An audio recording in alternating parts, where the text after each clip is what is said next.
अस्सलाम वालेकुम नाज़रीन, इमरान याकूब खान साहब और ज़फ़र हिलाली साहब के साथ मैं हूं Samina Pasha. Programme viewpoint में आपको खुशामदीद कहती हूं।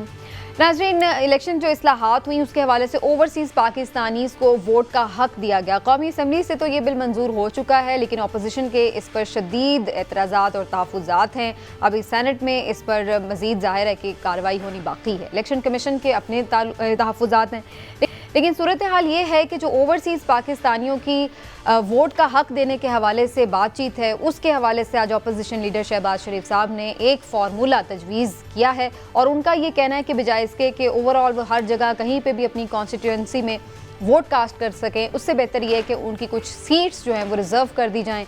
और उन्होंने कहा कि कौमी असम्बली में 5 से 7 जबकि सेनेट में 2 नशिस्तें जो हैं उनके लिए मुख्तस कर दी जाएँ। अब क्या ये तजवीज़ हुकूमत के लिए भी काबिल अमल होगी या नहीं, और ओवरसीज़ पाकिस्तानियों को क्या उनका वोट का हक मिल सकेगा या फिर इन्हीं गोरख धंधों में उन्हें भुला दिया जाएगा, इस दफ़ा फिर से वो अपने वोट के हक से महरूम हो जाएंगे। ये मामला सिर्फ इस हद तक ही है या इसके पीछे पूरा जो इलेक्शन है उसके रिजल्ट चेंज हो सकते हैं, इसलिए दोनों जानिब से इस पर एक्सट्रीम पोजीशंस ले ली गई हैं। इसी हवाले से आज सबसे पहले गुफ्तगू करेंगे। आप सबको मैं खुशामदीद कहती हूँ। और सब पहले आपसे बात करते हुए मुझे याद आ रहा है कि जब हमने कुछ दिन पहले भी इस टॉपिक के हवाले से गुफ्तगू की थी तो आपने ये कहा था, आपने इस बात का अंदेशा कह लें, खदशा कह लें, जाहिर किया था कि शायद अब इनकी जानिब से ऐसी कोई तजवीज़ आ जाएगी कि चंद नशिस्तों में इस मामले को जो है वो लपेट दिया जाए ताकि पूरे इलेक्शन पे ओवरसीज़ पाकिस्तानी इसका जो वोट है वो असरअंदाज ना हो सके। मेरा ख्याल है आपकी तजवीज़ ही सुन ली है शहबाज शरीफ साहब ने। जी समीना, सही कह रही हैं आप, और अफसोस से ये कहना पड़ता है कि ये एक्चुअली एक तरीके से हमारे जो बाहर के जो पाकिस्तानीज़ हैं उनकी बेइज्जती हो रही है। और मैं हैरान हूँ कि शहबाज शरीफ साहब ने इस किस्म का ऑफ़र दिया है, इसलिए इट्स इंसल्टिंग। देखिए, जो लोग 10 मिलियन 11 मिलियन लोग हैं आपके बाहर, 10 लाख कितने 10 million, that means 90 lakh, almost 90 lakh या 1 करोड़ 90 लाख, 1 करोड़ लोग बाहर हैं आपके। और जैसे आपको पता है समीना, वो जो पैसे रिमिट करते हैं वो हमारे एक्सपोर्ट से भी अभी ज़्यादा हो गए हैं। उन लोग को टरका देना, कहना कि ये लो 2 सेनेट सीट और ये लो 5 national assembly seats, my God, मेरे तो ख्याल में ये उनकी बेइज्जती हो रही है। It's a very big insult. अब आप देखिए, मैं आपको बताता हूँ कि इसका कभी कोई और मैं तो समझ ही नहीं सकता हूँ कि गवर्नमेंट यही कैसे मानेगी, इसलिए कि 10 मिलियन पाकिस्तानी बाहर हैं, जिसमें से मैंने उस दिन भी आपको बताया था कि 7 मिलियन जो हैं वो क्वालिफाई करते हैं वोट करने के लिए। और अगर टर्नआउट 80% हो, और होगा 80%, तो उसका मतलब ये है कि अगर हम ये भी रिकग्नाइज करें, और ये भी पोल्स, इनफॉर्मल पोल्स हमें बताता है कि 90% वो पीटीआई के लिए वोट कर रहे हैं, तो in terms of seats PTI को 15 से 30 सीट्स जो हैं ज्यादा मिल सकते हैं अगर आप 2018 का इलेक्शन के रिजल्ट्स को पे कैलकुलेट करें। और मैं आपको बताता हूं वो कैसे। 15 सीट्स थे 2018 के इलेक्शंस में, जिधर सिर्फ 7000 वोट से पीटीआई ने हारा।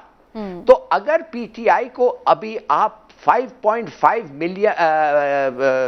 बिलियन वोट्स ज्यादा दे दें एक इलेक्शन में, तो वो तो स्वीप कर देंगे, और ये 15 क्या, मैं समझता हूं इससे ज्यादा सीट्स ले लेंगे। हाँ, शर्त ये है कि इतने सारे लोग उनके लिए वोट करें। मगर जैसे मैंने आपको कहा है, ऐसा एक्सपेक्टेशन है। 2013 में 15 मिलियन वोटों से नून जीता था, 2018 में 17 मिलियन वोट से पीटीआई जीता था, और 2023 में एक्सपेक्टेशन है जो भी 20 मिलियन वोट्स ले लें वो जीत जाएगा। मगर अगर 6-7 मिलियन आप ऐड करें तो ये 20 मिलियन नहीं, ये 23 मिलियन वोट ले जाएंगे पीटीआई। तो मैं हाँ, तो मैं समझता हूं समीना कभी वो अग्री नहीं करेंगे, और ये जो पेश किया है शहबाज शरीफ ये फॉर्मूला वो रिजेक्ट करेंगे, और इसके बाद मुझे नहीं पता होगा फिर क्या होगा। वो हम पूछ लेते हैं इमरान साहब से भी कि इसके बाद होगा क्या। ठीक है इलाही साहब, मैं आती हूँ दोबारा, लेकिन इमरान साहब पहले यहीं से बात शुरू करते हैं। आपके नजदीक शहबाज शरीफ का जो फॉर्मूला है वो काबिल अमल है? बिस्मिल्लाहिर्रहमानिर्रहीम। मैं समझता हूँ कि मियाँ शहबाज शरीफ ने आज जो ये फार्मूला दिया है सबसे ज़्यादा काबिल अमल है ये। अच्छा। ये अच्छा फार्मूला है। उसकी बुनियादी वजह समझे। बुनियादी वजह क्या है? हिलाली साहब की अपनी कैलकुलेशन है, मेरी अपनी कैलकुलेशन है।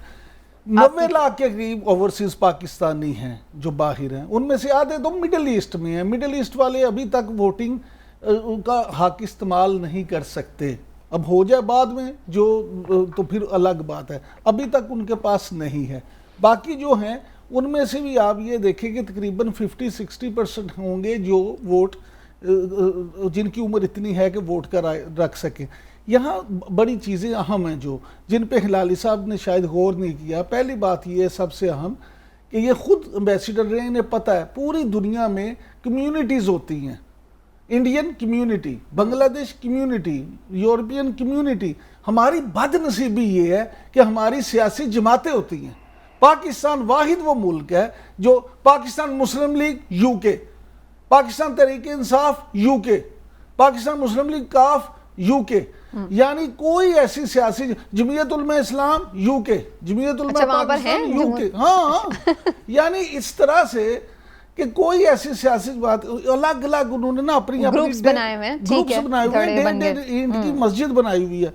अब होगा क्या वहाँ, ये इतना एक पंडोरा बक्स खुल जाएगा कि वहाँ पे नई लड़ाइयाँ शुरू हो जाएंगी, नई जंगें शुरू हो जाएंगी और पाकिस्तान की मजीद बदनामी होगी। इसलिए फिलहाल उनको देने की जंगें क्यों शुरू हो जाएंगी? आपस में जब वो लड़ेंगे, आपस में जब करेंगे इस तरह, पता क्या है मैं आपको बताऊं, नहीं इसमें क्या जंग लड़ने वाली बात है? जिसका जिसको दिल करे वो वोट कर ले। वोट की बात नहीं है, मैं आपसे अर्ज कर रहा हूँ। अभी आप देखें यहाँ होता क्या है। किसी वक्त आप देखें कि यहाँ पे जो मिजाज बन चुका है ना पाकिस्तानी सियासत का, उसमें बर्दाश्त तो ख़त्म होती जा रही है। अब वहाँ पे इससे कई मसाइल होंगे। और फिर यहाँ अभी आइन की बात कर लें, अभी आइन में इन्हें तरमीम करना पड़ेगी। जो इलेक्शन कमीशन ने तहफ़्फ़ुज़ात पेश किए हैं वो दूर करना पड़ेंगे। ये सारी चीज़ें अभी हनूज़ दिल्ली दूरस्त, अभी ये इतना आसान नहीं है। लेकिन अगर ये शहबाज शरीफ की तजवीज़ पे माने तो ये फौरी तौर पे उनको हिस्सा दिया जा सकता है। और उसके अच्छा बाद मेरा एक सवाल और, हिलाली साहब मुझे एक थोड़ा सा आपसे भी बाद में टाइम चाहिएगा, लेकिन मैं इमरान साहब जो ये आप बात कर रहे हैं कि इतना वोट पीटीआई का इस लिहाज से बनता नहीं है जो आपकी कैलकुलेशन है, तो फिर ऑपोजिशन को प्रॉब्लम क्या है? फिर वो दे दें उन्हें जो ये हुकूमत कह रही है। आप क्यों पीटीआई पे और मुस्लिम लीग पे ले जाते हैं? आप ओवरऑल देखें ना सिनेरियो। नहीं मैं तो ये जोन मुझे बताएं, पूरी दुनिया में मुख्तलिफ टाइम जोन है। कनाडा में अलग वक्त होगा, यूएई में अलग वक्त होगा, किसी मैं आपकी सारी बातों से इत्तेफाक कर रही हूं। मैं तो सिर्फ ये कह रही हूँ कि आपकी बात सही है, लॉजिकल आप बात करें, लेकिन अगर इतना वोट डिवाइड हो रहा है तो ऑपोजिशन तो फिर दे के कौन सा फर्क पड़ रहा है? उस पे मैं यही तो कह रहा हूँ कि पहले इन्हें आइन में तरमीम करनी पड़ेगी। होगा क्या, ये सब सियासी जमातें मुत्तफिक ही नहीं होंगी। मेरे आज हमारे एक दोस्त हैं ओवरसीज के मसाइल पे बड़ा, वो खुद भी ओवरसीज पाकिस्तानी और बहुत इस पे काम करते हैं, हाफिज अमीर अली अवान। मैंने आज उनसे भी मेरी बात हो रही थी तो वो यही कह रहे थे कि बात ये है कि हम ओवरसीज़ पाकिस्तानी, जो अभी लाली साहब कह रहे थे, हम एक्सपोर्ट से ज़्यादा रेमिटेंस भेजते हैं। हम इतना मुल्क के लिए कुर्बानियाँ देते हैं, हर मुश्किल वक्त में हम मुल्क के साथ खड़े होते हैं, लेकिन प्रॉब्लम ये है कि हमारे हकूक़ के लिए बात नहीं होती। अब अगर फौरी तौर पे अगर आप बगैर किसी ट्रेनिंग के, बगैर उसके अगर वहाँ इलेक्शन कर देंगे तो वो जो मुझे खुद ओवरसीज़ पाकिस्तानी हैं वो कह रहे थे कि वहाँ ऐसा एक नई लड़ाइयाँ हो जाएंगी कि बजाय हमारी कम्युनिटी इकट्ठी हो उससे मजीद मसाइल बढ़ेंगे। ठीक है, लेकिन अभी खैर वक्त है, ये चीज़ें सॉर्ट आउट की जा सकती हैं। लेकिन हिलाली साहब आप समझ रहे हैं कि जो मैंने सवाल इमरान साहब से भी कर थी कि अगर वाकई पीटीआई का कोई इतना वहाँ पे नहीं फ़र्क पड़ रहा, वोट ज़्यादा बढ़ेगा नहीं इनका यहाँ पर, तो फिर ऑपोजिशन को प्रॉब्लम क्या है? फिर वो जैसे तरमीम हो रही है वो तो फिर उस तरह होने में क्या प्रॉब्लम है फिर उसमें उन्हें? बिल्कुल सही कहा आपने। हमारे दोस्त ने, देखिए इमरान याकूब साहब ने कितने सारे बहाने बनाए हैं कि ये हो जाएगा, वो हो जाएगा, नाराज़ हो जाएंगे, लड़ाई हो जाएगी, यूके, ये वो। क्यों? भाई दे दो, वोट उनका हक है, वो ऐसा नहीं करेंगे, वो एक बाहर के मुल्क में रह रहे हैं, लॉ एंड ऑर्डर ये वो सब कुछ नहीं होगा, ठीक तरीके से इंतजाम होके लेट देम वोट। आप देखिए, आपको और बहाने ढूंढने पड़ेंगे टू स्टॉप देम वोटिंग। अब आप दूसरी बात बताएं, आधा जो है वो कह रहे हैं कि मिडिल ईस्ट में है और एक्स्यूम, हाँ हम अस्यूम कर रहे हैं कि मिडिल ईस्ट में उनको वोट नहीं करने देंगे, हालांकि कि अगर गवर्नमेंट ऑफ पाकिस्तान उनको अप्रोच करके कहें कि मेहरबानी से ये होता है और हम ये बड़ा पीसफुल होगा और हमारी कम्युनिटी और ये वो, तो शायद वो कर दें। मगर लेट अस अस्यूम अगर ना भी करें तो चलो ठीक है, तो 10 मिलियन से 5 मिलियन रह जाएंगे, फिर भी 3-4 मिलियन वोट्स जो हैं they are very important election में। तो मेरे ख्याल, और देखिए सबसे ज्यादा इंपॉर्टेंट समीना जो पॉइंट आप खुद बना रही थी रिपीटेडली, वो ये है कि वोट एक हक है, और अगर इस दुनिया में इस वक्त taking advantage of communication facilities हम वोट ना दें लोगों को जो हमें हमारे भाई हैं बहनें हैं, वो काम करते हैं और इन अ सेंस इस मुल्क के लिए क्या क्या नहीं सैक्रिफाइस करते, तो क्यों नहीं करना चाहिए? We should make a special effort. मगर इसलिए ये लोग नहीं करेंगे कि वो कहेंगे कि यार हमारी इलेक्शंस हमारे हाथ से निकल जाएगी, लिहाजा हम कुछ नहीं करेंगे। और यही वजह होगा, आपने जो कहा कि let's get together, let's 2-4 seats ना करें, आप एक जनरल सीट्स के लिए वोटिंग अलाउ करें। हो सकता है, बड़े आसानी से हो सकता है। और मैं ये सही कह रहे इमरान याकूब, मैं रह चुका हूं, यूरोप में रह चुका हूं, और मैं आपको बता सकता हूं कि बिल्कुल सुनसान से वोटिंग होगी, कोई जरूरत ही नहीं है किसी को लड़ाई वड़ाई करने के लिए, और आराम से हो जाएगा। बहुत सारी चीजें आराम से हो गए। अच्छा, लेकिन इतने आराम से तरमीम नहीं हो रही ना। सही कह रहे हैं आप हिलाली साहब, लेकिन प्रॉब्लम ये कि इतने आराम से तरमीम ही नहीं होंगी तो फिर बाकी इंतजामात क्या आराम से होंगे? इमरान साहब, अब ये जो बात हिलाली साहब ने पहले रेज की थी कि, और आपने भी रेज की कि तरमीम तो अभी करनी है, अभी सेनेट से भी पास होना है, तो किस तरीके से ये होगा जब दोनों बातचीत करने के लिए तैयार नहीं है? पीटीआई को ये सूट कर रहा है कि वो सारी सीटों पे वोट दें, उनको ये सूट कर रहा है कि चलो 2-4 सीटों में उन्हें भुगता दिया जाए, तो फिर दोनों ही इसका मतलब है उनके लिए नहीं सोच रहे, अपनी सियासत के लिए सोच रहे हैं। देखिए, पाकिस्तानी सियासत का अलमिया ये है कि सियासी जमातें और जो हुक्मरान ख़ास तौर पे अपने लिए सोचते हैं, और सियासी जमातें सारी अपने लिए सोचती हैं, वो अपोजिशन की हों या उसकी हो। अवाम के लिए अगर सोचते तो आज 73-74 साल के बाद हम इन मसाइल में ना फंसे होते जहाँ हम फंसे हुए हैं। अवाम को तो हमेशा बुनियादी मसाइल हैं और हम अभी तक इन्हीं में अवाम को तो हमेशा इस्तेमाल किया जाता है, यूज किया जाता है, उसका तो इस्तेहसाल किया जाता है, एक्सप्लॉइट किया जाता है। सियासी जमातें अगर अवाम के लिए सोचती तो आज सियासी जमातें जो हैं उनका ये हाल अपना भी ना होता। होगा ये मैं आपसे अर्ज करूं, पहले मैं थोड़ा सा हिलाली साहब वाली बात पे आ जाऊं। ये हिलाली साहब कहते हैं ना संसान होंगे पुरअमन होंगे। आप देखें यहाँ छोटा सा इशू होता है तो कभी कोई एक ग्रुप चला जाता है नवाज शरीफ के घर के बाहर ये एहतजाज होगा, और वहाँ आपने देखा गमले कैसे टूटे और शीशे कैसे टूटे और लड़ाई झगड़ा, लेकिन फिर वहाँ पे लोग काबू भी कर लेते हैं। दूसरा क्या होता है, जमाइमा के घर के बाहर आज एहतजाज होगा जी, वहाँ आपस में गुत्थम गुत्था होते हैं। इस सियासत में इतनी तलखी आ गई है ना, कौन ये कहता है, कोई एक शख्स भी नहीं ये चाहता कि ओवरसीज पाकिस्तानियों को हक ना मिले। मैं तो खुद ये कहता हूँ कि हक मिले, लेकिन इस तरह का तरीक़ाकार वज़ा कर लिया जाए जिसमें ना उनकी तस्हीक हो ना पाकिस्तान की बहसीयत कौम और मुल्क के तस्हीक हो। अब हुकूमत और अपोजिशन दोनों अगर वाकई ही संजीदा हैं उनको हक उनका देने के लिए सियासत नहीं कर रहे, तो ये मिल बैठ के करें, इसका हल निकालें। अगर ये नहीं निकालते तो इसका मतलब ये है कि ये संजीदा नहीं है, दोनों सिर्फ पॉइंट स्कोरिंग कर रहे हैं। पीपल्स पार्टी का क्या इस पे टेक होगा? पीपल्स पार्टी, आप समझते हैं अपोजिशन की बाकी जमातें शहबाज शरीफ साहब के साथ तायद करेंगी? मैं समझता हूं वो दूसरी अपोजिशन की जमातें जो हैं वो शहबाज शरीफ की तजवीज़ से मुत्तफिक हों। वैसे हिलाली साहब, माइनॉरिटीज़ की भी सीट्स होती हैं, ख़वातीन की भी होती हैं, तो अगर ओवरसीज़ पाकिस्तानीज़ को भी अगर सीट रिजर्व कर दी जाए तो इसमें क्या प्रॉब्लम है? वोट का हक तो उन्हें फिर भी मिल ही जाएगा ना। देखिए, सीट्स रिजर्व करना एक इंसल्ट है। आप कह रहे हैं 2, 3, 4, 5 मिलियन पाकिस्तानीज को कि हमने फैसला किया आपको सिर्फ 2 सेनेट्स की सीट मिलेंगे। अरे भाई, अगर वो वोट करें तो वो तो पूरा इलेक्शन को टर्न अप कर सकते हैं। व्हाट यू मीन कि सिर्फ 2 सीट मिलेंगे और आप सिर्फ 5 सीट देंगे आपको? व्हाई? आप कौन होते हैं ये डिसाइड करने? आप उनको वोट दें। और ये गवर्नमेंट ऑफ पाकिस्तान है, ये government of PPP, government of PTI नहीं है। गवर्नमेंट ऑफ पाकिस्तान का फर्ज बनता है अंडर लॉ कि जब आप अपने बाशिंदों को वोट दे सकते हैं पीसफुली, और होगा पीसफुली, इसके बाहर के मुल्क के लॉ एंड ऑर्डर इधर से बहुत बेहतर है। ये आप क्यों समझते हैं गमले तोड़ते हैं नवाज शरीफ का? आप समझते हैं कि इलेक्शन के वक्त वो जाके गमले तोड़ेंगे एम्बेसीज के? वो गमले तोड़ेंगे उधर? क्यों करेंगे भाई? अगर वो तोड़ेंगे वो फाइन होगा और वो डिपोर्ट हो जाएगी, उनकी नौकरी जाएंगे और वैसे भी उनका बुरा हाल जब होगा। वोटर के पास वोट का, बल्कि हिलाली बिल्कुल। साहब, अगर वोटर के पास वोट का हक होगा तो वो अपना गुस्सा वोट के जरिए ही निकाल लेगा, गमला तोड़ने की जरूरत ही नहीं रहेगी। वैसे भी सबसे पहला काम, देखिए ये एक, I am sorry, I think कि ये बहाने हमें पुश नहीं करना चाहिए। We should all work and say कि ये हो सकता है। सबसे बड़ा हक आपका as a citizen of Pakistan is your vote. अच्छा, अगर वो ना हो तो आपके पास फिर क्या है?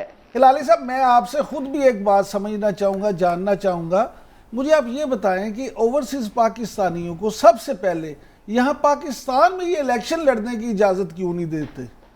ओवरसीज पाकिस्तानियों को यहाँ तो कम से कम इजाज़त देना कि अगर कोई बंदा यहाँ पाकिस्तान में आके इलेक्शन लड़ सकता है डुअल नेशनल, तो उसको इजाज़त होनी चाहिए। क्योंकि बहुत सारे लोग जो हैं वो यहाँ, क्योंकि बहुत सारे लोग जो हैं फिर यहाँ आके भी इलेक्शन लड़ेंगे और वो असेंबलियों में आ सकते हैं जनरल इलेक्शन लड़के भी। देखिए, ड्यूल नेशनल का जो वोट है, आपको पता है कि लोग क्या सोचते हैं। वो कहते हैं कि जब आप ड्यूल नेशनल होते हैं और आपको एक ऐसा सेंसिटिव ओहदा मिलता है तो फिर आपके एलिजेंसेस जो होते हैं क्लैश करते हैं, और वो नहीं चाहते कि आपके एलिजेंसेस क्लैश करें। तो एक चीज़ है आदमी को वोट देना, एक दूसरी चीज़ है आदमी को commander in chief banana with the finger on the trigger. तो देखिए, ये बड़े दिनों से ये लोग सोचते हैं और इन्होंने ये फैसला किया है कि पाकिस्तानी जो कंट्रीब्यूट करते हैं पाकिस्तान के वेलफेयर, डेवलपमेंट, प्रोग्रेस के लिए और इतना काम करते हैं, कम से कम उनको वो वोट देना चाहिए जो इधर के जो लोगों को मिलता है। ठीक है, चलिए। और ये फिर वो बेसिक राइट आ जाता है। और जो इलेक्शन लड़ने की बात है उसमें ऑब्वियसली एक एलिजिबिलिटी है, उसमें तो ये भी जरूरी नहीं कि जो पाकिस्तान में भी हर शहरी जो है वो क्या उसका लड़ सकता है, नहीं तो ज़ाहिर है कि एलिजिबिलिटी तो आपको देखनी पड़ेगी। लेकिन इमरान साहब, अगेन उसमें बात वही आती है, तरमीम कोई भी हूँ, बात तो ये है कि वो मुज़ाकरात के साथ ही हो सकती है। जैसे मैंने पहले भी कहा कि वो तो माहौल ही नहीं है, दोनों बात करने के लिए तैयार नहीं होते, तो फिर कैसे इस पे कंसेंसस डेवलप होगा? देखिए, बात ये है कि अब हुकूमत अगर चाहे शहबाज शरीफ ने जो पॉलिसी दी है और जो बयान दिया, अब देखें इस पे एक राय ये है अब कि जी शहबाज शरीफ ने एक तीर से 2 शिकार किए।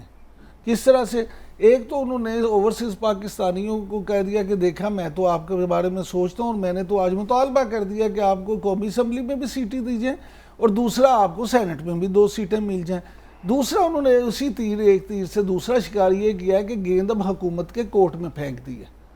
हुकूमत को मैं चाहता हूँ कि अब ये चाहिए कि हुकूमत इस वक्त बड़े भाई का किरदार अदा करे, और मैं ये नहीं कहता कि फ़ौरन हाँ कर दें।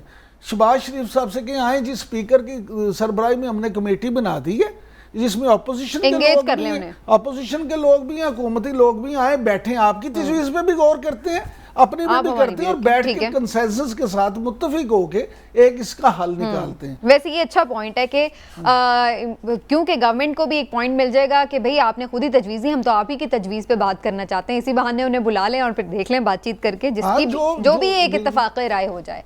देखते हैं जी आने वाले दिनों में इस मामले पर क्या पेशरफ्त होती है। सियासी मफादात को एक तरफ रख कर कानून साजी का सोचा जाए तो यकीनी तौर पर इत्तफाक़ राय हो सकता है, लेकिन अगर उसका मकसद सिर्फ और सिर्फ यही है कि आपने अपना पार्टी मफाद सामने रखना है तो फिर सूरत हाल ज़रा मुश्किल ही मामला समझेगा। बहरहाल चलिए जी एक ब्रेक लेते हैं, वापस आते हैं तो मज़ीद भी कुछ पॉलिटिक्स के हवाले से गुफ्तगू करेंगे। ज़रदारी साहब बड़े मुतहरिक हैं पंजाब के दौरे पर, परवेज़ इलाही साहब से भी उनकी मुलाकातें हुई हैं और भी अहम खबरें इसी से जुड़ी आपको बताएंगे एक ब्रेक के बाद।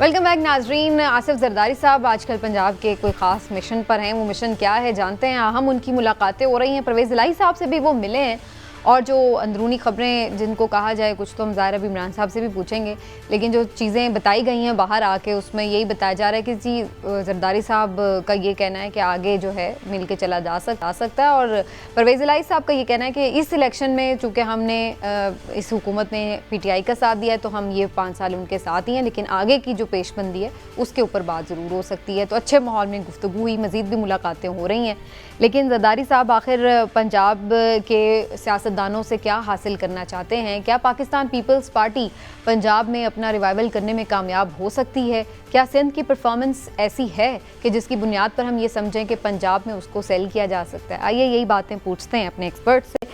अब पहले तो ये बताएं कि जरदारी साहब किस मिशन पर आए हुए हैं? समीना, आपको याद होगा मैंने पहले भी इस प्रोग्राम में बात की थी कि सियासी जमातें जो ना, सारी सियासी जमातें हैं वो इलेक्शन मोड में आ गई हैं। अब वो ये अगले इलेक्शन की तैयारियां हैं। पंजाब क्योंकि सबसे बड़ा सूबा है, और होता ये है हमेशा कि मरकज़ में हुकूमत बनाने का रास्ता आम तौर पे पंजाब से होके जाता है। जो जमात भी पंजाब में ज़्यादा सीटें जीतती है वही मरकज़ में हुकूमत आम तौर पे बनाती है। तो जरदारी साहब भी इसी मिशन में है। अब जरदारी साहब का मिशन ये है, वो करना ये चाहते हैं कि एक तो वो जनूबी पंजाब के जो इलेक्टेबल्स हैं, और ख़ास तौर पे जहांगीर तरीन के साथ जो कुछ लोग हैं जो जरदारी साहब के ख्याल में जिनको ना तो PTI से टिकट मिलेगा और ना ही मुस्लिम लीग नून में उनकी जगह बनती है, उनको वो अपने साथ शामिल करना चाहते हैं। दूसरा, वो सेंट्रल पंजाब में ये चाहते हैं कि मुस्लिम लीग काफ के साथ कोई ऐसा अलायंस कर लिया जाए कि जिनसे उनका और ये इकट्ठे मिलके एक इलेक्शन लड़ें और उनके भी वोट इन्हें बढ़ जाएं, क्योंकि पंजाब में जरदारी साहब को इस बात का मुझसे और आपसे ज़्यादा बेहतर तौर पे अंदाज़ा है कि पीपल्स पार्टी पंजाब में अब वो हैसियत नहीं रखती।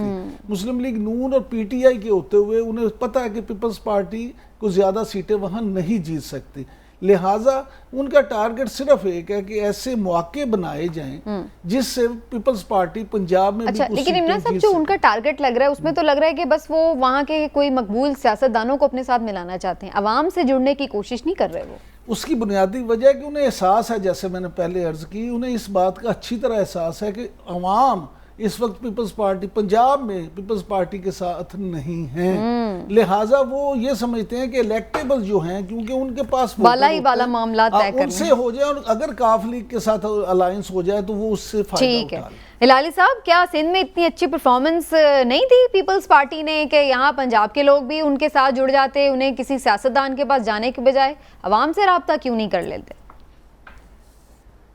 इस्तग़फ़ार, कभी नहीं करेंगे। देखिए, 2-3 चीज़ें जल्दी से मैं आपको बता दूं। पंजाब में 2 पार्टीज़ हैं, PTI और नून। इनका तो कोई रोल है ही नहीं, और इनका क्या रिस्पांस था जो ये अभी पंजाब में गए थे? किस किस को मिले हैं? ये तो सब चले हुए कारतूस को मिले हैं। वट्टू साहब, खोड़सा साहब, वो फैसल हयात शायद उनको मिले हैं। मैं तो देखिए कितने सीट्स हैं उनके पंजाब में। ये एक अहमद महबूब साहब हैं, was a good man, was a good say, नहीं तो उसके अलावा राजा, रेंटल, हिना, खर, जिलानी साहब के भी पता नहीं वो इलेक्ट हो सकते हैं कि नहीं हो सकते हैं। और तरीन साहब तो इनके पास नज़दीक ही नहीं आए हैं, और जो तरीन के लोग हैं जिनको वो समझते हैं वो इन्वेगल कर सकते हैं, अट्रैक्ट कर सकते हैं, वो इनके नज़दीक भी नहीं आए। परवेज़ इलाही को भी खुद जाके जरदारी साहब जाके उनको मिले हैं। देखिए, Pakistani politics has change, Punjab में has been a sea change, PPP counts for nothing, और उनका एग्जाम्पल इतना बुरा है कि अगर कुछ भी काउंट करते थे मेरे ख्याल में वो भी सपोर्ट चले जाएगा। तो ये, लेकिन हिलाली साहब, काफ लीग आपके ख्याल से अगले इलेक्शन में पीपल्स पार्टी का साथ नहीं देगी? परवेज़ इलाही साहब के साथ तो पहले भी चल चुके हुए हैं ना, पीपल्स पार्टी ने गवर्नमेंट भी बनाई थी काफ लीग के साथ, नायब वजीर आजम थे परवेज़ इलाही साहब। देखिए, परवेज़ इलाही समझदार आदमी है, होशियार आदमी है, is a big good politician. वो क्यों जाएगा उसके साथ जो मैच सपोर्ट है ही नहीं? ये तो इवन हम सब एग्री करते हैं कि PPP के पास कोई सपोर्ट है ही नहीं, तो क्यों जाएगा उनके साथ? वो गए थे मिलने, वो तमीज़ वाला आदमी है, बड़ी अच्छी तरीके से उनको मिला और कहा कि अगले इलेक्शन जब होंगे देखेंगे क्या होता है। Depends on the performance. लेकिन नाकाम दौर है आपके ख्याल से? हिलाली साहब, परवेज हिलाई साहब बिलावल हाउस जाके जरदारी साहब से मिले हैं। परवेज हिलाई साहब तशरीफ, अच्छा, आई बेग योर पार्डन, मुझे कोई इशू नहीं, थैंक यू। जब मैंने कहा दूसरी बात ये है कि जिस तरह हिलाली साहब फरमा रहे थे, चौधरी बरादरान जो हैं वो वज़ादार सियासतदान समझे जाते हैं। उनका माजी में भी पीपल्स पार्टी के साथ एक अच्छा ताल्लुक रहा है। और आपको याद होगा अभी कुछ दिन पहले परवेज हिलाई साहब ने बताया है कि जनाब ये जो सेनेट में पीपल्स पार्टी ने वोट दिए ये भी मेरे कहने पे दिए, यानी मैंने इन्हें पीटीआई की हमायत करने पे या हम पीटीआई के वोट उम्मीदवारों को वोट देने पे आमादा किया था। तो बात ये है कि परवेज हिलाई साहब का ये तो है मामला कि वो अपना ताल्लुक एक रखते हैं। ये अलग बात है कि आगे इलेक्शन में वो आप देखें, हमजा शहबाज ने भी चौधरी परवेज हिलाई से मुलाकात की है। तो ये भी कहानियां चल रही हैं कि मुस्लिम लीग नून और काफ भी इकट्ठी हो सकती हैं या अलायंस हो सकता है। इसी तरह से पीपल्स पार्टी का भी उन्होंने वो जैसे कहते हैं ना कि सियासत में ऑप्शंस बंद नहीं करने चाहिए, तो ये भी तो हो सकता है फिर काफ लीग पीटीआई के साथ ही आगे चल पड़े मजीद। बिल्कुल जा सकती है ना, क्योंकि पीटीआई इस वक्त काफ लीग की हैसियत ये है पंजाब में कि वो खुद हुकूमत तो नहीं बना सकते, लेकिन जिसके साथ जुड़ेंगे लेकिन वो हुकूमत बनवा भी सकते हैं और हुकूमत गिरवा भी सकते हैं। लिहाजा वो अपनी इस पोजीशन का भरपूर फायदा उठाएंगे। लेकिन अब ये भी तो चीज़ देखने वाली होगी ना कि एक खला तो होगा साउदर्न पंजाब में भी, क्योंकि पीपल्स पार्टी पाकिस्तान तहरीक इंसाफ ने भी जो वादा किया था अलग सूबे का वो तो नहीं हो सका। मुश्किल ही नज़र आ रहा है कि बाकी कुछ 2 सालों में हो भी पाए। तो फिर एक वो नाराज़ी तो वहाँ पर लोगों की होगी पीटीआई के साथ भी, और वहाँ पे बहुत कोई एक्स्ट्राऑर्डिनरी परफॉर्मेंस भी नहीं है पीटीआई की। तो उस खला का फ़ायदा किसको होगा? उस खला का फ़ायदा उधर होगा कि वो हैं सारे जनूबी पंजाब महाज हो या इलेक्टेबल्स हों, उनमें से बेशतर जो है ना वो हवा का रुख देखकर शाहों का तयन करते हैं। अच्छा। तो हवा का रुख जिस तरफ होगा और हिलाली साहब जिस तरफ हवा का रुख होगा और जिस तरफ वो देखेंगे कि उन एस्टेब्लिशमेंट भी किसकी मदद कर रही है, तो वो ये सारी चीजें देख चलें फिर यही पूछ लेते हैं लाली साहब से। लाली साहब जरा बात निकालिए और ये हवा का रुख किस तरफ होने वाला है, जनूबी पंजाब के सियासतदान किस तरफ जाएंगे? देखिए, पहली बात तो सब लोगों को मानना चाहिए कि जनूबी पंजाब के सियासतदान बहुत डिसअपॉइंटेड हैं पीटीआई कि उन्होंने वादा किया था कि साउथ पंजाब एक प्रोविंस बनाएंगे और उन्होंने वो वादा पूरा नहीं किया, और उस वादे के बारे में कोई ख़ास बात नहीं हो रही है। मुझे पता नहीं ये क्यों नहीं हो रही है। नवाज शरीफ ऑफ कोर्स वो बेनिफिट करता है, वो चाहता है कि सदर्न पंजाब ना हो, पंजाब इकट्ठा हो, इसलिए कि he has a standing in the Punjab. मगर पता नहीं क्यों पीटीआई ने ऐसा वादा करके पूरा नहीं किया। अब 2 साल फिर भी 2 साल रह गए हैं और सुना ये है कि एक किस्म का बन रहा है कुछ, इनफैक्ट सेपरेशन हो रहा है, एक्टिंग सेक्रेटरीज और एक्टिंग ये वो हैं साउथ पंजाब के लिए। पता नहीं ये सच है कि नहीं, मगर मेरे ख्याल में वादा कभी नहीं करना चाहिए अगर आप अमल नहीं कर सकते। ठीक हो गया। चलिए हिलाली साहब जो आप फरमा रहे हैं ना, इन्होंने सेक्रेटेरिएट का ऐलान किया था, लेकिन सेक्रेटेरिएट भी उस तरह से वहां पे फाल नहीं हो सका। लिहाजा जनूबी पंजाब के लोगों का गिला जायज है, उन्हें अपने कामों के लिए आज भी लाहौर आना पड़ता है। लेकिन जो पीटीआई ने तो ये वहाँ से बनाया ही वजीर आला इसलिए था, एक ये भी रीज़न थी, और भी काफ़ी सारे रीजन थे, लेकिन इमरान साहब एक रीज़न ये भी तो थी, आप समझते हैं बुज़दार साहब ने अपने जो लोकेलिटी है उसके लिए कोई काम करने में कोई खातिर खा कुछ परफॉर्मेंस दी हो वहाँ पर ही? नहीं, देखें, अगर बुज़दार साहब ने डेरा गाजी खान में या तोनसा में काम करवा भी लिए हों तो सिर्फ एक शहर या तहसील जनूबी पंजाब नहीं है। जनूबी पंजाब आप ये देखें, यहाँ साहिवाल से शुरू होके तो रहीम यार खान सिंध तक जनूबी पंजाब ही है सारा। तो क्या पूरे जनूबी पंजाब में ये मामला हुए? लेकिन इसमें फिर ये भी तो सवाल रहेगा ना कि जो इलेक्टेबल्स हैं वो अगले साल अगले इलेक्शन तक भी इलेक्टेबल्स रहेंगे, क्योंकि आवाम भी तो ये चीज़ देख रही है कि ये कभी किसी के साथ जुड़ जाते हैं, कभी किसी के साथ बैठ जाते हैं, लेकिन इवेंचुअली फ़ायदा आवाम को तो कभी नहीं उसका ट्रांसफ़र हुआ। नहीं, लेकिन ये एक आप इसको अलमिया के या जो उनकी खुशकिस्मती के इलेक्टेबल्स की, लेकिन यहाँ है ये कि जो इलेक्टेबल्स हैं मोस्ट ऑफ द टाइम वो हर आप देख लें जिस भी जमात के साथ, क्योंकि उनके पास अपने 20-20, 25-25, 30 हज़ार अपना वोट होता है, कुछ पार्टी का वोट मिलता है और वो दोनों मिलकर फिर वो अपनी सीट जीत लेते हैं। सही है। अच्छा जी, अब हमारे पास एक वाकफा ने हाल भी है, पीपी सियालकोट का जो इलेक्शन है कौन सा हल्का है, सॉरी मैं नंबर भूल गई हूँ, लेकिन इसमें 38 का हल्का जो है, इस पर बड़ी कोई खबरें आ रही हैं कि पीटीआई जो है वो आपस में इख्तिलाफात का शिकार हो रही है, क्या कहते हैं? देखिए बात ये है कि वहाँ पे बड़ी इंटरेस्टिंग सूरत हाल हो गई है PP38 सियालकोट, और उसमें हो क्या गया है? हो ये रहा है कि खुश अख्तर सुबानी साहब जो MPA थे मुस्लिम लीग नून के, उनकी डेथ के बाद यहाँ पे ज़िमनी इलेक्शन होने, पिछले 2018 के इलेक्शन में वहाँ PTI के कैंडिडेट थे सईद अहमद बल्ली, जिन्होंने 40,560 वोट लिए थे, दूसरे नंबर पे रहे थे। अब इस दफ़ा ये हुआ, कहा ये जा रहा है कि जो हमारी हरदिल अजीज़ हैं मावन खुसूसी बराए इत्तलाआत मोहतरमा फिरदौस आशिक अवान साहिबा, उन्होंने प्राइम मिनिस्टर को ये कायल किया कि जनाब बरियार ख़ानदान वहाँ पे बड़ा एक्टिव है और आप ऐसा करें कि इस टिकट सईद अहमद बल्ली को ना दें, आप कैसर बरियार को दें, ये इलेक्शन जीत जाएंगे। लिहाजा उनको इस बात पे कायल किया गया और कहा गया कि पूरा ख़ानदान उसमें शामिल हो जाएगा PTI में। लेकिन आपको इंटरेस्टिंग बात ये बताऊं कि जिस दिन कैसर बरियार साहब का टिकट अनाउंस किया गया, उससे अगले दिन वो अकेले PTI में शामिल हुए, यानी टिकट पहले मिला PTI में, वो बाद में आए।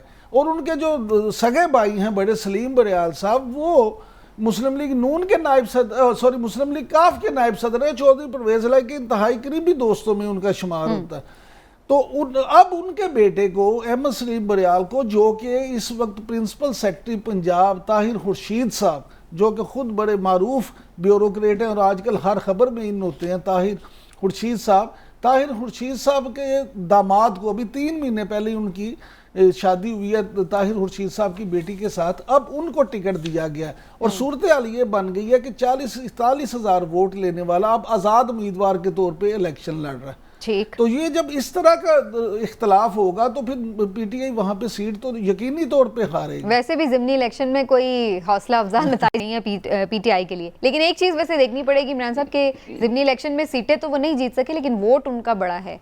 अक्सर जो हमने देखे हैं रिजल्ट्स, उसमें ये चीज़ तो देखी है समीना, बिल्कुल आप ठीक कह रही हैं, लेकिन यहाँ वोट अब कम होगा। अब देखें ना कि जब सईद उनका जो उम्मीदवार था वो अगर इलेक्शन अब लड़ेगा खुद आज़ाद के तौर पे, तो चलें अगर उसने 41 हज़ार के करीब वोट लिए थे तो 10-15 हज़ार तो कम से कम अब भी आज़ाद भी वोट ले लेगा, तो वो वोट किसका कम होगा? PTI के उम्मीदवार का वोट वो कम होगा। बिल्कुल सही है। मैं जरा हिलाल साहब से भी कमेंट ले लूँ इसके हवाले से और फिर ब्रेक की तरफ जाएंगे। हिलाल साहब, आपको क्या लग रहा है कि पाकिस्तान तहरीक इंसाफ, वैसे तो हर सियासी जमात में इख्तलाफात होते हैं, लेकिन इनके तो हर टिकट के ऊपर ही इख्तलाफात बहुत ज़्यादा होते हैं, क्या इसकी रीज़न है? क्या ग्रिप नहीं है कप्तान की अपने खिलाड़ियों पर?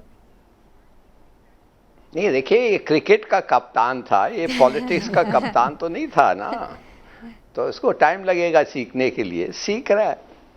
ठीक है, चलिए जी नाज़रीन, इसी पॉइंट पर एक ब्रेक लेते हैं, ब्रेक से वापस आते हैं, कुछ हालात डिस्कस करेंगे। जनाब, बड़ी तनकीद हुई है ऑपोजिशन की जानिब से बजट के ऊपर। पहले तो कह रहे थे टैक्सेस बहुत ज़्यादा लगा दिए, वापस लें। जब वापस ले लिए तो अब इस बात पे तनकीद हो रही है कि आपने टैक्स वापस ले लिए हैं तो आप रेवेन्यू कैसे इकट्ठा करेंगे? तो आखिर गवर्नमेंट की हिकमत अमली है क्या रेवेन्यू के हवाले से, और अपोजिशन की तनकीद कितनी जायज़ है? जायज़ा लेते हैं एक ब्रेक के बाद, हमारे साथ रहिएगा।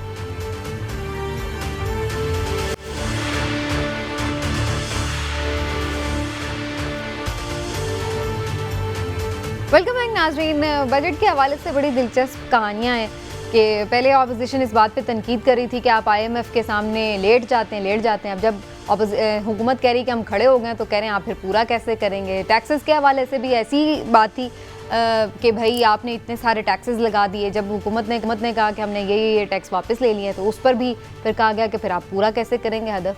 तो हर तरह से तनकीद के नश्तर जारी हैं अपोजिशन की जानिब से, जो कि उनका राइटली काम है। लेकिन क्या वाकई हुकूमत कहीं ऐसा तो नहीं कि खाम ख्याली में ही खोई हुई है और जो प्रैक्टिकल टारगेट्स हैं वो उसने सेट नहीं किए हैं और फिर उसका इवेंचुअली जो खमियाजा है वो पूरे अवाम को भुगतना पड़ेगा? इसके हवाले से गुफ्तगू करना बड़ा ज़रूरी है। लेकिन जैसा कि मैंने जिक्र किया कि IMF के हवाले से भी अपोजिशन की तनकीद अपनी जगह, लेकिन जो वज़ीर ख़ज़ाना है उन्होंने इसका कैसे जवाब दिया कौमी असम्बली में आज, वो सुन लीजिए। ये मैं आपको यकीन दिलाता हूँ स्पीकर साहब कि गरीब आदमी पे इमरान खान बोझ नहीं डालेगा। वो IMF के सामने खड़ा हो गया है। हम गरीब के लिए जो कर रहे हैं, ये बातें करते रहते हैं, हमने तो प्रैक्टिकली आपको दे दिया है वो प्लान।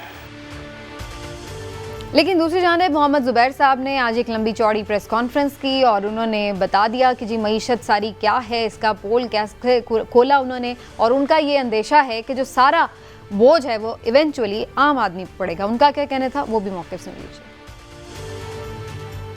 150 बिलियन के जो आपने एडिशनल टैक्सेस थे, अब शौकत तरीन साहब ने 150 बिलियन के तो बड़ा शेयर बन के वहां तकरीर कर दी कि हम वापस ले रहे हैं, लेकिन ये नहीं बताया कि इस 150 बिलियन का मतलब क्या होगा, किस तरह से अवाम के ऊपर बोझ डाला जाएगा। क्योंकि अगर ये टैक्स कलेक्ट नहीं होंगे तो इसका मतलब ये है कि ये इतना आपका फिस्कल डेफिसिट बढ़ जाएगा और उतने ही कर्जे आपके बढ़ जाएंगे। हिलाली साहब, पहले आपकी तरफ आते हुए आपको क्या लग रहा है, कौन सही कह रहा है कौन गलत कह रहा है? ये बात तो अपनी जगह सब पहले से ही कह रहे थे, आपने भी ये पॉइंट आउट किया था, क्वेश्चन मुझे याद है जब बजट पेश हुआ था कि आपने रिलीफ्स तो दे दिए बहुत सारे, लेकिन आप फिर बजट खसारा पूरा कैसे करेंगे? क्या आपको अभी तक कुछ समझ आई है इनके प्लान की जिसका जिक्र शौकत तरीन साहब कर रहे हैं? देखिए समीना, सीधी सादी बात यह है कि हमें सबको समझना चाहिए कि इस वक्त हम एक IMF के प्लान के तहत आगे बढ़ रहे हैं। इसका मतलब ये है कि IMF हर वक्त जानना चाहता है कि वो जो पैसे $6 बिलियन हमने उनसे लिया है और जो हमारे डेट्स हैं वो हम कैसे वापस देंगे। अब हम क्या जवाब दे रहे हैं उनको? तरीन साहब उनको कह रहे हैं कि पता क्या, मैं इलेक्ट्रिसिटी की चोरी कम करूंगा। वो कहते हैं और पता क्या, मैं ब्रॉडन अपना टैक्स बेस करूंगा। और तीसरी चीज़ है वो कहते हैं कि मैं ज़्यादा कलेक्ट करूंगा, टैक्स इवेजन कम करूंगा। देखिए ये कहना तो बड़ी अच्छी बात है, इंशाल्लाह ये करेंगे और खुदा करे ये कामयाब हो जाए, मगर ये पॉलिसी नहीं है, ये एक असम्पशन है कि ये सब चीज़ें होंगे। मगर IMF जो है वो कहता है कि ये काफ़ी नहीं है, ये this is not good enough. हमें जानना चाहते हैं। देखिए समीना, हमारे अवाम को सोचना चाहिए हिंदुस्तान कितना टैक्स पर GDP कलेक्ट करता है। वो 22% टैक्स कलेक्ट करता है। बांग्लादेश कितना करता है? 25% टैक्स वो कलेक्ट करते हैं पर GDP। हम कितना करते हैं? 9%। अब मैं जानना चाहता हूं कि भाई ये क्यों हम 9% करते हैं, अगर दो हमसाये मुल्क ये कर रहे हैं, why are we doing it? और क्यों हम ज्यादा कभी बढ़ा नहीं सकते? इसमें क्यों प्रोग्रेस नहीं होता? अगर इसमें प्रोग्रेस होता तो देयर वाज नो नीड कि हम IMF प्रोग्राम में भी जाएं। अब सोचिए क्या होने वाला है समीना। मेरे ख्याल में अगर हमने ठीक ठाक जवाब इनको नहीं दिया कि हमारे पैसे किधर आएंगे कर्ज देने के लिए, तो पता क्या होगा, वो हमारा ट्रांच रोक देंगे। अभी नहीं, दिसंबर में। वो हमारा ट्रांच अक्टूबर दिसंबर में। देखिए अक्टूबर दिसंबर में बहुत चीज़ें होने जा रहे हैं। अफगानिस्तान से विड्रॉल हो रहा है, फाटेफ की एक और मीटिंग होने वाली है और ये ट्रांच की भी बातें शुरू होंगी। आप देख रहे हैं the pressure is building up. Now the problem is this के आप कर्जे ले के आप चलिए, देखिए गिरवी शुरू हो गया है ना कि ये हाईवे दे दें ऑन मॉर्टगेज, वो हाईवे दे दें। लेकिन इवेंचुअली तो वो कर्ज ही है ना कि अगर आप गिरवी ले रहे हैं किसी से, फाइन।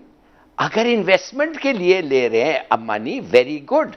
मगर अगर आप सैलरीज देने के लिए ले रहे हैं या कंजम्पशन के लिए दे रहे हैं तो फिर हाउ विल यू रियलाइज? तो दीज आर द प्रॉब्लम्स जो मैं समझता हूँ हमारे लोगों को भी एक्सप्लेन करें, ना सिर्फ IMF। ठीक है, चलिए मैं दोबारा भी आती हूँ लाल साहब आपकी तरफ। लेकिन इमरान साहब, आपको लगता है कि जो टैक्सेस में मजीद रिलीफ दिया है वो अपोजिशन के दबाव की वजह से किया गया? देखिए जिस तरह मैं कह रहा था ना कि सियासी जमातें इलेक्शन मोड में हैं, उसी तरह हुकूमत ने भी ये इलेक्शन का बजट दिया। अब आप पूछेंगे वो कैसे?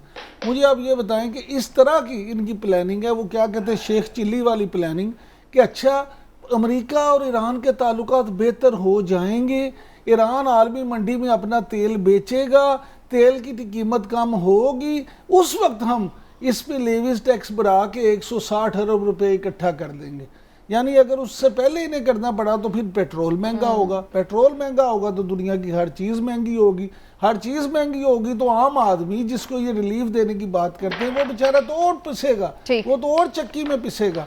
गुजारिश सिर्फ इतनी है कि हुकूमत जो है उसने भी अपना गुडी गुडी पिक्चर शो करने के लिए इस तरह की बातें की हैं कि बिलवास्ता टैक्स। अब देखिए, लेकिन वो तो चीख चीख के कह रहे हैं पेट्रोल महंगा नहीं होगा, नहीं होगा, नहीं होगा। और आपको पता होना चाहिए कि हुकूमत, कोई भी हुकूमत हो पाकिस्तान में, जिस बात पे वो चीख चीख के कहती है कि ये नहीं होगा, वो लाजमी होती है। आप माजी को देख लेना। नहीं, वो तो दो बातों पे तो बड़ा कैटेगोरिकली कह रहे हैं, बिजली महंगी नहीं और होगी, और पेट्रोल नहीं और महंगा होगा। आज आप लिख लें, ये दोनों चीजें जरूर होंगी, बिजली भी महंगी होगी और पेट्रोल भी महंगा। कहना अल्लाह करे आमीन, ना महंगा, अल्लाह करे ना हो, लेकिन मैं माजी के तजर्बे की रोशनी में ये बात कर रहा हूँ। यहाँ आप ये देखें कि यहाँ इन्होंने बिलवास्ता टैक्सों का मामला है ना, जो अभी इन्होंने सबसे पहले कहा जी मोबाइल कॉल पे टैक्स होगा, फिर इन्होंने कहा नहीं जी वो प्राइम मिनिस्टर ने बड़ा बना, फिर अब कल दोबारा खबर आ गई कि नहीं जी जो 5 मिनट से ज्यादा होगी उस पे 75 पैसे टैक्स होगा। यानी एक चीज को एक दिन में करते हैं, दूसरे दिन बदल देते हैं। चलिए वो तो कोई बात नहीं, बदल लें, लेकिन अच्छाई के लिए बदलें तो कोई उसमें प्रॉब्लम नहीं है। इस वक्त हमारे साथ मौजूद है अशफाक तौला साहब, जो कि इकोनॉमिस्ट हैं, एक्सपर्ट हैं। उन्हीं से जानेंगे कि क्या इस गोरख धंधे को वही कुछ समझाने में मदद करें। एक तरफ तो रिलीफ दे रही है गवर्नमेंट, लेकिन दूसरी तरफ हमें डर भी लग रहा है कि इस रिलीफ के बाद फिर एक बड़ा तूफान ना आ जाए महंगाई का। अशफाक तौला साहब, बहुत शुक्रिया आपके वक्त का। सबसे पहले तो ये फरमा दीजिएगा कि हम टैक्सेस के हदफ के हवाले से बात कर रहे हैं, आपको लगता है कि गवर्नमेंट ने जो हदफ सेट किया है और उसके बाद जो फिर उसके प्लान्स बनाए हैं वो मैच नहीं कर रहे हैं? क्या टारगेट्स जो हैं वो प्रैक्टिकल हैं आपके नजदीक? मैं ये समझता हूँ कि 5829 अरब नामुमकिनात में से लग रहा है इस वक्त, मगर मैं समझ रहा हूँ कि अल्लाह ताला पाकिस्तान के हक में बेहतर करे और इससे ज्यादा हो जाए। मगर फिलहाल नजर ये आ रहा है कि हमारी मईशत में और जिन सोर्सेज से आप कलेक्ट करने की बात कर रहे हैं उनमें इतनी जान नहीं है कि ये कोई इस किस्म के टैक्सेस हम लेवी भी कर सकें और हम इस किस्म के टैक्सेस कलेक्ट भी कर सकें। और मेरा ख्याल है 2829 पे भी IMF अगर आपसे राजी नहीं है और वो ये चाहते हैं 5967 अरब या 6000 अरब पे लेके जाएं, तो मैं समझता हूँ वो मेरा ख्याल है GDP का 2.3% या 3% ऑलमोस्ट अगर आप कलेक्ट करेंगे एक साल में, तो मेरे हिसाब से इंक्रीमेंटल, तो मैं नहीं समझता कि ये कोई ऐसी अचीवेबल। अच्छा, लेकिन आपने जैसे अभी खुद ही IMF का भी जिक्र किया, अभी हिलाली साहब को भी खदशा है कि शायद हम उनकी पेमेंट्स उस तरह से जो स्केजुअल होगा शायद ना फिर कर सकें, तो आपको लगता है कि IMF के साथ जो हमारा मामला है सारा वो खटाई में पड़ सकता है और फिर उसके क्या असरात भुगतने पड़ सकते हैं हमें? जी, डेडलॉक की तो निशानियां आ गई हैं, आपने देखा होगा IMF की तरफ से उन्होंने भी कहा इनकंक्लूसिव है। तो इनकंक्लूसिव का मतलब यही होता है कि जी हम आपकी जो बात और जो एग्रीमेंट हुआ था हमारा आपका मार्च में, उससे आप अगर वो उसको नहीं खातिर में लाते तो जाहिर बात है IMF के पास और कोई चारा नहीं होता और वो प्रोग्राम से आपको आउट कर देता है। मगर मेरे ख्याल से जो ये ज्यादा जियोपॉलिटिकल सिचुएशन पे भी नजर आती हैं चीजें, और जिस तरीके से फाइनेंशियल टाइम्स की एक स्टोरी आई थी जिसको हमारे मोहतरम वजीर खजाना ने डिनाई कर दिया बाद में कि मैंने ऐसी कोई बात नहीं की है, तो मैं ये समझता हूँ कि ये एक तलवार, हैंगिंग सॉर्ड जिसको लटकती तलवार हम कहते हैं, वो रहेगी। और अगर ये रहती है और अगर आप IMF से हटते हैं तो IMF का मतलब IMF नहीं होता, IMF का मतलब है Islamic development bank, Asian development bank और वर्ल्ड बैंक भी आपके खिलाफ एक वो करते हैं अपना, उसकी भी फाइनेंसिंग रुक जाती है। और दूसरा भी आप कमोडिटी फाइनेंस ले रहे हैं इस्लामिक फाइनेंस कॉर्पोरेशन से, जो 4 बिलियन की है और साल के $1.5 बिलियन के ऊपर आप लाना चाह रहे हैं, तो वो भी मेरा ख्याल है आपके लिए मुश्किलात का शिकार कर देगी। अच्छा, लेकिन आप तो मुश्किलात की निशानदेही कर रहे हैं, उधर हुकूमत तैयारी है कि हमारे तो जो इंडिकेटर्स हैं, इकोनॉमिक इंडिकेटर्स बड़े अच्छे हैं। ज़रा ये भी बता दीजिए, ये वाकई इंडिकेटर्स अच्छे हैं या कोई हेरा फेरी की जा रही है नंबर्स में? और दूसरी ये भी बात कि ये अगर बेहतर हैं भी तो क्या ये वक्ती है या फिर ये देर पा अब रहेंगे, इंडिकेटर्स बेहतर होने से हम सही ट्रैक पर जा रहे हैं?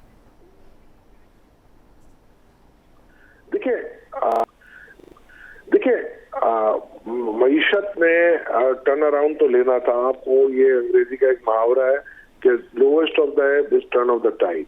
तो टर्न ऑफ द टाइड तो हुई है, ये तो इसमें तो कोई दो राय नहीं है, बिकॉज कि आपका पूरी इकोनॉमिक एक्टिविटी 0 पे आ गई थी और वहां से अगर आप उठाएंगे 1, 2 या 3% पे, तो मेरा ख्याल है वो तो मईशत में आपको टर्न अराउंड नजर आएगा और आया है। मगर जो आशारिये जो हैं वो it is subject to verification, specially जो पंजाब की क्रॉप है। मैं कल कहीं बैठा हुआ था और वहाँ उन्होंने मुझे जो बताया कि 3 सोर्सेज से उन्होंने जो कंफर्म किए हैं, तो मेरा ख्याल है वो ये कह रहे हैं पंजाब की वीट की क्रॉप बहुत अच्छी है, मगर अगर आप देखें ऑपोजिशन से बात करें तो वो कहते हैं नहीं जी इतनी कोई बम्पर क्रॉप नहीं थी कि इस किस्म के आशारिये आ जाए। तो पंजाब की क्रॉप एक बहुत बड़ा एक मकई की क्रॉप, गन्ने की क्रॉप, अपना जिस तरीके से वीट की क्रॉप आपके, और ये जो 3-4 क्रॉप्स थी उनके बारे में उन्होंने कहा कि जी बहुत बम्पर है। उनके आशारियों पे मेरा ख्याल है कुछ रिकन्फर्मेशन की जरूरत है। दूसरी तरफ जो एक अखबारी तराशे कहते हैं या जो एक प्रेस कॉन्फ्रेंस में सवाल किया गया था कि किसी ऑफिशियल को ये कहा गया कि 4% की ग्रोथ लानी है, तो वो डाउट क्रिएट करता है। मैं समझता हूँ गवर्नमेंट के लिए ज्यादा अच्छा होगा कि ये इसको इंडिपेंडेंट वेरीफाई करवा लें ताकि एक डाउट भी हट जाए। और मेरा ख्याल है अगर ये आशारिये ठीक है, मैं समझता हूँ अगर ठीक होंगे तो गवर्नमेंट के लिए तो एक विन विन है कि थर्ड पार्टी वेरिफिकेशन के साथ उनको ये मिले। बिल्कुल ठीक है। और अब लास्ट क्वेश्चन जो है वो आम आदमी का सवाल है, महंगाई का आपको क्या लग रहा है, ये कम होगी आने वाले दिनों में, या चूंकि हमें नजर आ रहा है कि कुछ बजट डेफिसिट रहेगा तो उसकी वजह से महंगाई बढ़ेगी? क्या आप इसके बारे में प्रिडिक्ट करेंगे? देखिए अरब लाइट जो आप लेते हैं वो $74 पे आपका पहुंच चुका है पर बैरल, ठीक है ना जी। तो अगर आप देखेंगे तो ये तो आपकी 20% तो वैसे ही पेट्रोलियम प्राइसेस बढ़ गई हैं इन लास्ट 2-3 मंथ्स। ठीक। इस तरीके से पाम ऑयल अब नीचे आया है थोड़ा सा। बाकी कमोडिटीज आपकी वीट का अगर आपका अच्छा क्रॉप हुआ है और 4 मिलियन मेट्रिक टन अगर आप इंपोर्ट करते हैं तो फिर उससे बेहतर नजर आएगा। ठीक है, हमारा वक्त, इशफाक तौला साहब बहुत बहुत शुक्रिया आपका, आपने हमें वक्त दिया। उनका यही कहना है कि अगर हमारी क्रॉप्स जो हैं वो अच्छी हो जाती हैं तो फिर हम महंगाई को भी कंट्रोल कर सकते हैं। और लेकिन इसमें इमरान साहब वही बात है कि एक अभी एक गैप नज़र आ रहा है जो कि हुकूमत ही बता सकती है कि वो पैसे कहाँ से भरेगी। इशफाक तौला साहब ने भी अगर आपने गौर से सुना हो तो हर बात पे दुआ साथ की है कि अल्लाह करे ऐसा। यानी हुकूमत पे उन्हें कोई ज़्यादा उम्मीद नहीं है, दुआ है कि, और हम भी दुआ करते हैं कि अल्लाह करे तो गैबी मदद हो जाए और हमारे मसले हल हो जाए। चलिए वी होप कि हुकूमत ने कुछ देख के ही सारे मामलात जो हैं उसमें पैसे जो हैं लोकेट किए हैं। आने वाले दिनों में पाकिस्तान के लिए और आवाम के लिए अच्छी खबरें आएँ। इसी दुआ के साथ आज का प्रोग्राम समेटते हैं नाज़रीन। इंशाल्लाह फिर आपसे मुलाकात होगी। इजाज़त दीजिए, अल्लाह हाफ़िज़।